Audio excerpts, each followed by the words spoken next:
Good morning. Welcome to beautiful Chandler, Arizona, NANOG 59. Let me start with asking a question because this is an amazing crowd. Who's a newcomer in the room? If you could raise your hand. Wow.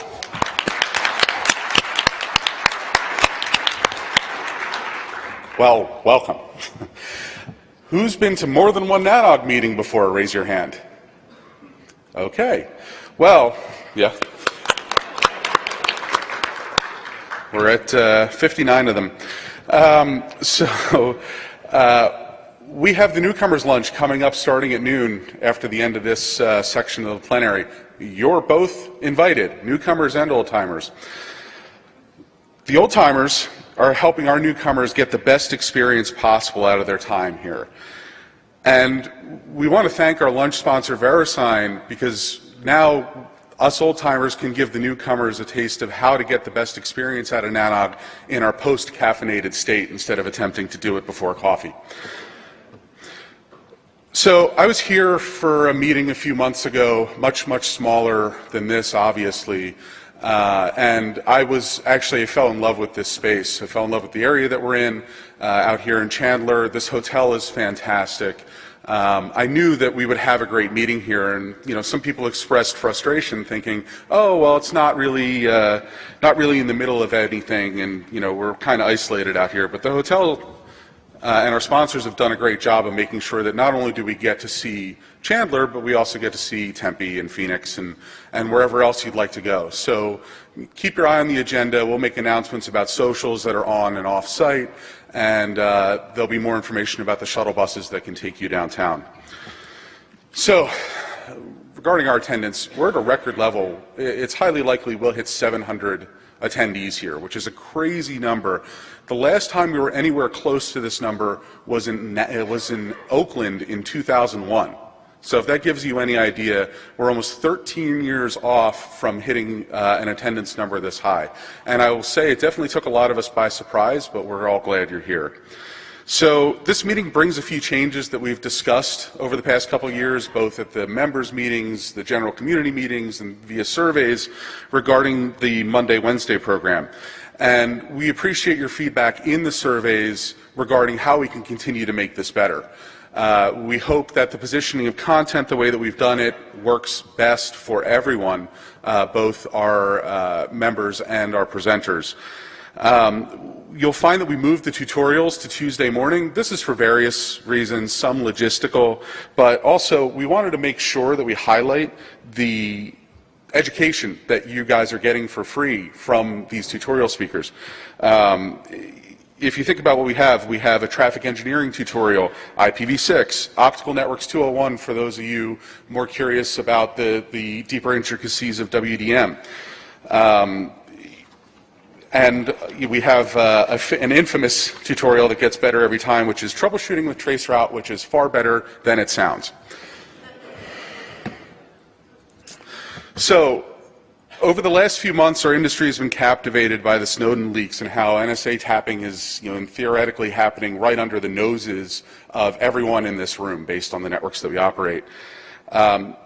We're proud to present two talks on this. One this morning from Mark Rummold of the EFF regarding PRISM, and then we'll have a really great Q&A on Wednesday morning with Ladar Levison, who was the operator of the recently shut down LavaBit. We really think that this stuff is relevant to this group, and we think that getting as much information out there about how we can be aware and work within the confines that have been set around networks is part of our mission.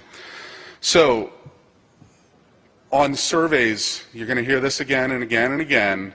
I promise we're not going to shut up about it because we use them. We read every single comment that we get from everyone in the room regarding how we can make this meeting better. We'll bribe you. So I believe that Limelight has graciously donated 3 iPad minis and all the accessories and a bunch of other swag. So we'll give those out, I believe, today, tomorrow, and Wednesday.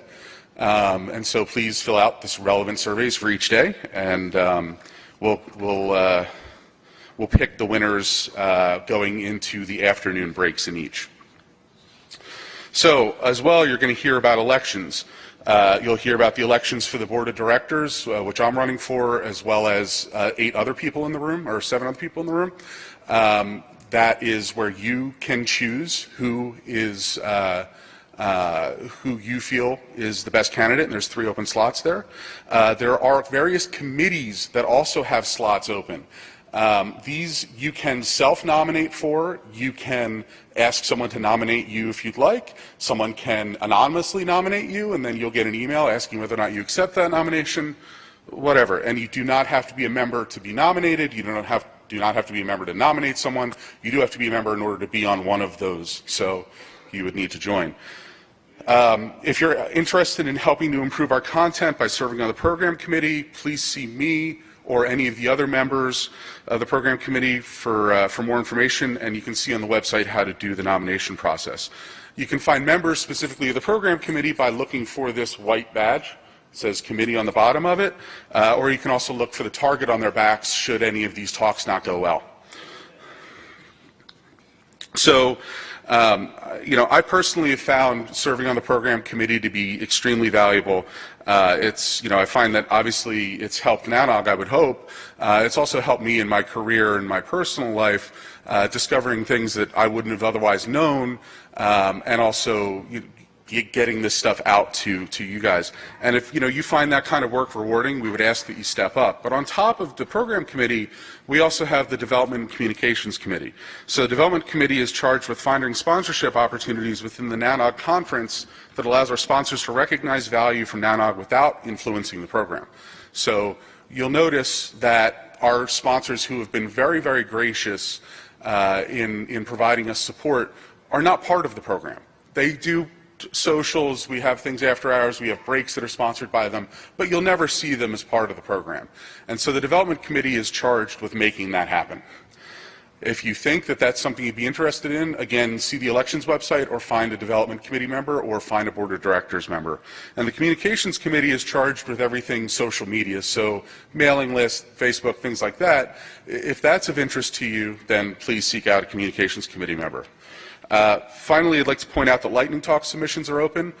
We have 1, possibly 2 slots for Lightning Talks. We'll have 1 slot tomorrow and then possibly 1 on Wednesday. So at the very least, we'll be accepting 3 Lightning Talks and possibly up till 5.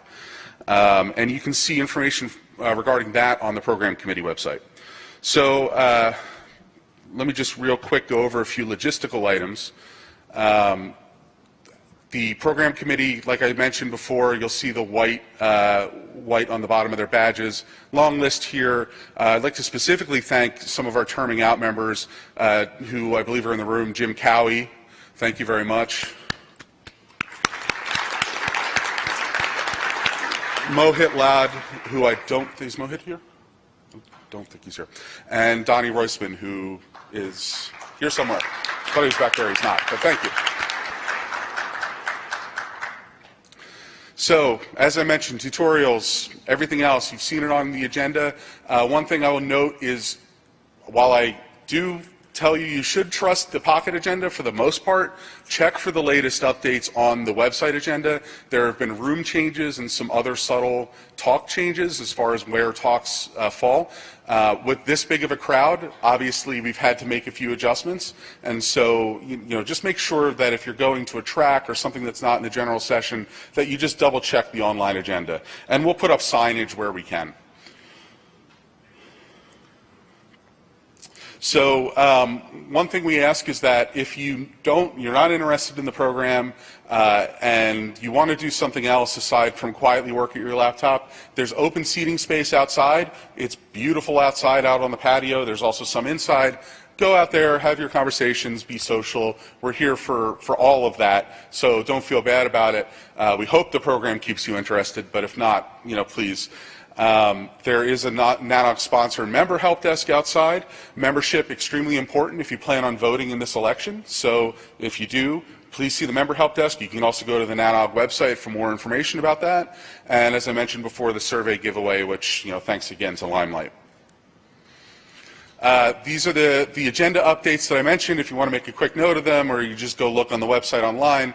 But things that are in the deer and scorpion rooms moved, as well as the peering track moved, and we'll sign that where appropriate. And then there's shuttle information regarding how to get to Chandler and Tempe and so on and so forth. Microphone guidelines. See the stands when you walk up there. Quite simple. Please just be respectful of our speakers. Please be respectful of the other people in this room. So multiple people generally line up to ask questions, especially in interesting talks. We hope there's some great Q&A regarding the PRISM talk this morning. Just try not to repeat. Try not to ask multiple questions. Get to the back of the line if you want to ask another question, and we'll attempt to time that appropriately. The attendee charter, which was introduced 2 meetings ago, can be found on the governance website, and that talks about basically our non-discrimination policy. So I'd like to hand it over to Betty Burke, who's our executive director, and she'll take it from here. Thanks, Betty. Welcome, everyone.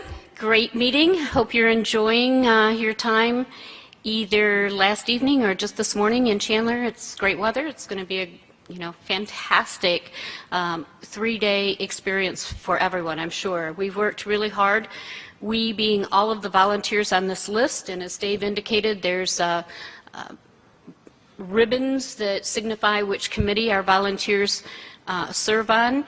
One important element that I want to share about volunteers supporting NANOG in these committees, these are folks just like you that care so much about the quality of the program or the quality of the structure of NANOG that they volunteer time to work with me.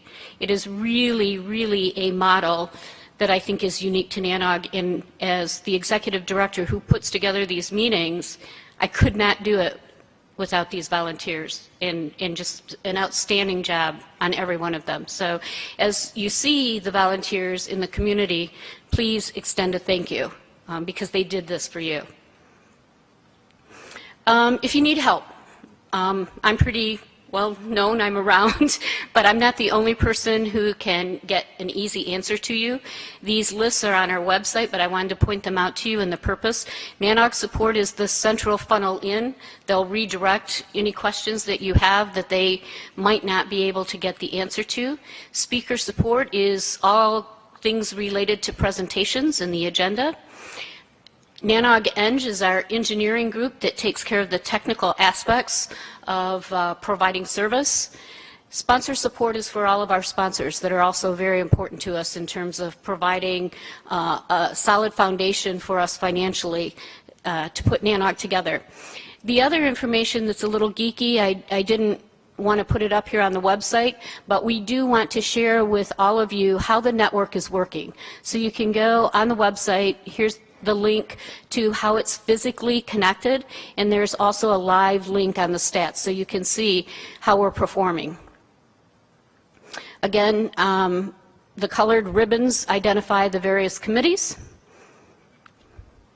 and most importantly, we could not do these NANOG meetings without our sponsors. And the most important sponsors in an individual meeting category are our host and our connectivity provider. Phoenix Nap and Gila River were outstanding. I can't say thank you enough to these sponsors. Our premium sponsors are also critically important because those folks are willing to support NANOG beyond just getting a return on providing swag or a break sponsorship. They're with us for the long haul, and we very much appreciate their support. I'm going to give you a brief reminder on elections, and then I'm going to ask John Curran to also give an update on the other election that's going on during this meeting. So my first update is restating what Dave indicated is elections are open. You can go online and see who all the candidates are. You can become a member so that you can actually vote. And that's really an important distinction. So we love our community. Our email list is over 10,000 individual email addresses. We have over 600 on our way to 700 community attendees here in our environment. But we have 450 or so members. And members are the ones who get to tell me what to do and tell the board by your vote how you like or what you would like to see happen with NANOG. So it's an important time of the year.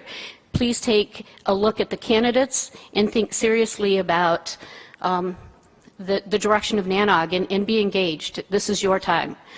The committee solicitation or nomination process is open, and we keep that process open until Tuesday evening, because on Wednesday we announce the election of the results of the new board, and that board then appoints the committees.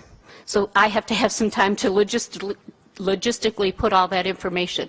And the reason that we rush this a little bit is because NANOG is something that takes a lot to put together, and we need the new committees in place pretty quickly. So elections, a lot going on. If you have any questions at all or you need to speak with me, find me. I will be happy to spend some time talking with you about membership or the process or any of the candidates. John?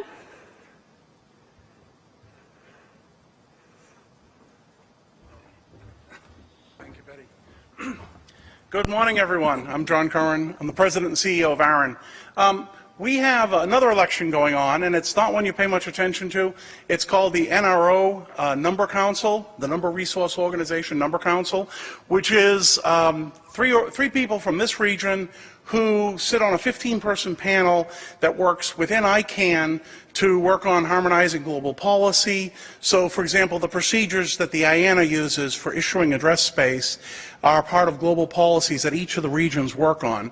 We get to elect from this region 3 people, and we have an election going on. You don't have to be a participant in ARRN. If you're registered for NANOG, if you were registered prior to October 3rd, you are eligible to vote. So the NRO Number Council election is open, and you can go to the ARRN website to find more or walk out to the ARRN desk. You are able to vote. It'll go on for about 2 weeks, ending on October 20th. And you can see the candidates and their responses online. It's a pretty important thing because it's what represents us in global overall policy. And if you have any questions about how to vote or what you're voting for, the election help desk is right outside. Thank you. Thanks, John. And the reason that we just went through this little bit of intro for you is because the North American Network Operators region is truly a partnership between NANOG, which is the operator forum, and the registry, which is ARRN. So we see our partners at ARRN truly as those entities, those 2 bodies, which are distinct and different, helping to make the internet better for everyone in North America. So, that being said, I'm going to now pass the mic to our host and then on to our connectivity provider, let them share some words, and again, thank them both. An item that I want to point out to everyone is because we have great connectivity, both transport and transit, we are able to extend the NANOG network here in the hotel to service you in your guest room as well. So one of my jobs is to make sure we have a robust network to support the meeting, but this time as well we were able to extend that network into your guest rooms. So thank you, Ian, for that. Thank you, Betty. My name is Ian McClarty. I'm president of PhoenixNAP. We're what's called a full-service data center. We don't just stop at the real estate play, which is pretty typical in our space, where somebody wants to come in and just build you a facility or lease you co-location space, give you space and power. We do a little more. We do infrastructure, a lot of managed network, a lot of private cloud deployments. We basically build a system that is affordable and sustainable for somebody to consume product with on a monthly recurring basis. You don't have a lot of capital outlay of cash. Now, that's just a little bit of PhoenixNAP, and that's going to be my sales pitch. That is it. So again, thank you for this opportunity to be able to host this event. The reason why we as PhoenixNAP feel very honored to be able to do this is, number one, this is the first event of NANOG that Phoenix has had, period. I've attended NANOGs myself in the past, and last one I attended was only about 160 people total. So this says a lot for what's going on with the community, what's really happening with the internet, with the growth. The fact that there's this many people and in such a interesting location as Phoenix, it says a lot for the industry and what's really happening, with our space. So I would like to give a round of applause, and please, for this being the biggest event. Period. I mean, this is great.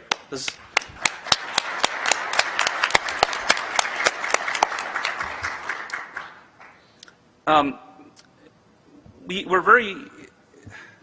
A quick question to the group. The NANOG did something very interesting for us. We've had IPv6 on our roadmap now, I would say, for the last 6 years. And because of NANOG, we actually were, in a good way, we're forced to put it on our roadmap and actually get some IPv6 knowledge in-house and to do some deployments. For just a quick show of hands, who in this room has IPv6 already deployed in a full production environment? That's great. Who that hasn't touched it yet and is planning on doing it next year? Show of hands. All right. So again, we're going through an interesting transition period. Obviously, we're going to have a lot of interesting things happening with SDN. I'm sure that's going to be a big conversation. We have internal debates and battles internally in our organization on how we're going to skin that cat. No real standards yet. We'd love to pick some of your brains as we're out there. Same thing with IPv6. We're new to the IPv6 space. We have deployed now, and we're getting more and more ingrained with it. But it is new, and there's definitely some hurdles there for us to overcome. And I'm sure that some of you have already gone through those hurdles or are going through those hurdles. Again, thank you again for this opportunity to host this event, and we're really honored. It says a lot for the Phoenix market. We're the fourth largest metro region in the U.S., and yet this is the first event that we've had like this, period. So, Phoenix has definitely a lot of catching up to do. We have a lot of players now, a lot of multi-tenant facilities, not just ourselves. There's a great selection here of facilities. There's a strong IT market, a lot of multinational, a lot of international business happening, a lot of local business. So we're definitely seeing a good growth in IT and infrastructure plays, and we believe that that's going to continue to grow and become, as Phoenix becomes more and more of a hotspot. We as Phoenix Snap definitely want to be the network access point. That's why our name was chosen very strategically. We want to be that network access point for Phoenix. We have over 23 carriers in the facility, don't charge any cross-connect fees. We want our customer base to have easy access to the providers and really be able to absorb not just one or two carriers, but have a choice of 4 or 5 carriers that they want to put in their BGP mix. That was definitely one of our goals as we developed the facility. Again, thank you for your time, and I hope this is a great event for everybody.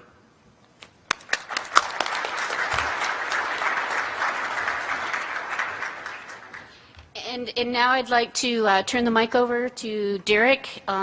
It's a unique solution that we have here for providing transport. So I know we're running a little long, but I'm sure you're going to enjoy hearing about what's happening here on property. Thank you very much, Betty.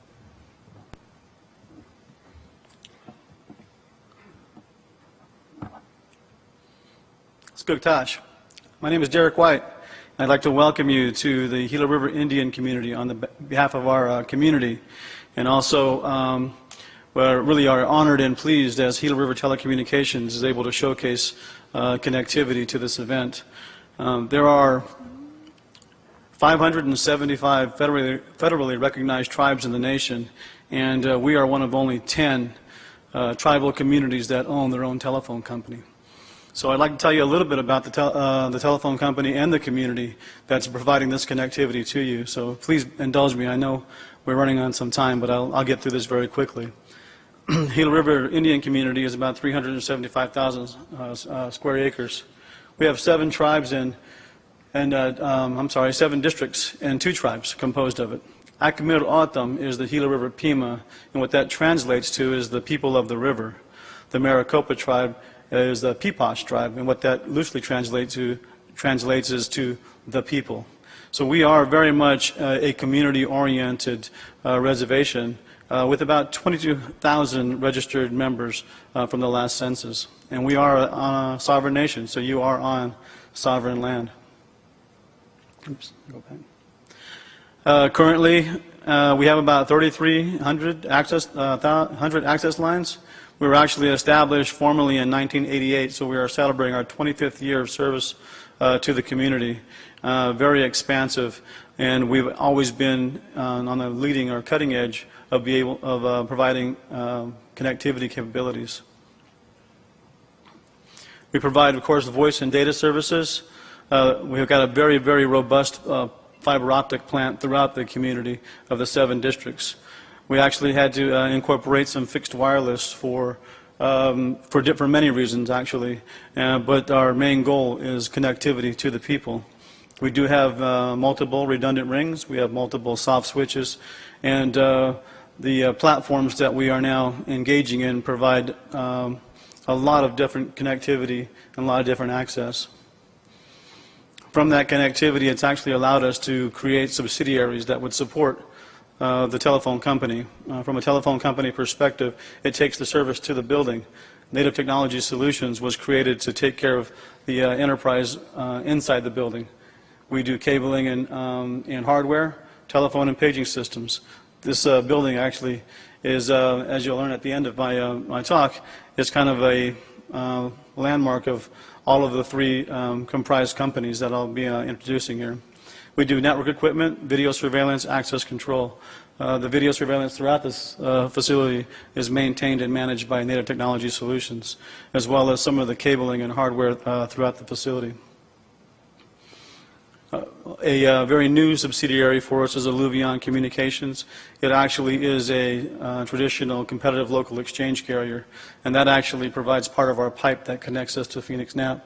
So if you look at it, Alluvion brings the pipe into Gila River Telecommunications, which comes over to the building, and then Native Technology Solutions provides the capabilities inside the building. So they're all a natural fit to providing service to our community and all the entities that are within it. The hotel industry is a recent one. We also have a hospital. We have police stations. We have our own government that we support within the community. One of the items that we really kind of fell into and became very fortunate with is 20 years ago when the cellular properties were being lotteried. Gila River Telecommunications actually was chosen and owns the cellular license, which is known as RSA 5 throughout this area and the Pinal County area.